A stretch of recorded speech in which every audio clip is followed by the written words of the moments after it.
सोने और चांदी में कल की बड़ी गिरावट के बाद आज रिकवरी की कोशिश होती हुई दिख रही है। अब ये रिकवरी कितनी कामयाब होगी इसका तो अंदाजा नहीं है, लेकिन आप अभी के अगर भाव देखेंगे तो एमसीएक्स पर चांदी में 7,000 रुपए की तेजी है। 2,43,000 रुपए के आसपास इस वक्त प्रति किलो के हिसाब से भाव एमसीएक्स पर चल रहे हैं। वहीं अगर आप सोने में देखेंगे तो 16-1700 रुपए की तेजी वहां भी आपको देखने को मिली और इस वक्त जो भाव चल रहे हैं वो 1,54,000 रुपए प्रति 10 ग्राम के हिसाब से चल रहे हैं। अब समझना ये जरूरी है कि कल सोने में बड़ी गिरावट आखिर क्यों आई थी, चांदी में बड़ी गिरावट क्यों आई थी। कल के बाजार में अगर आप देखेंगे तो सोने में 5,000 रुपए की बड़ी गिरावट और चांदी में 25,000 रुपए तक की बड़ी गिरावट आपको देखने को मिली थी। 1,62,000 के आसपास कल भाव थे जब कल हमने आपको ये बताया था, और उसके बाद जो है वो गिरावट होकर 25,000 रुपए नीचे तक चले गए थे भाव।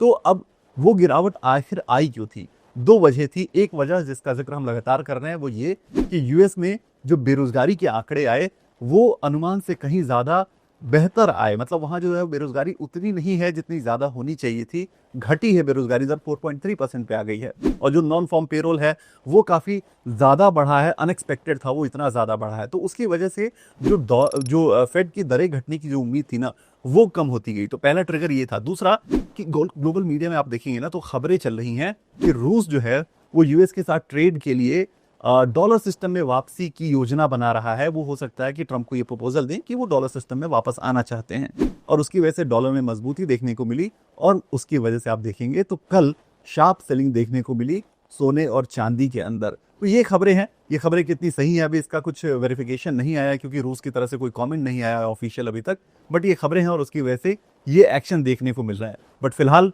एक्शन ये है कि इस वक्त चांदी में 7,000 रुपए की तेजी है, रिकवरी की कोशिश, और सोने में 16-1700 रुपए की तेजी है, रिकवरी की कोशिश वहां भी है।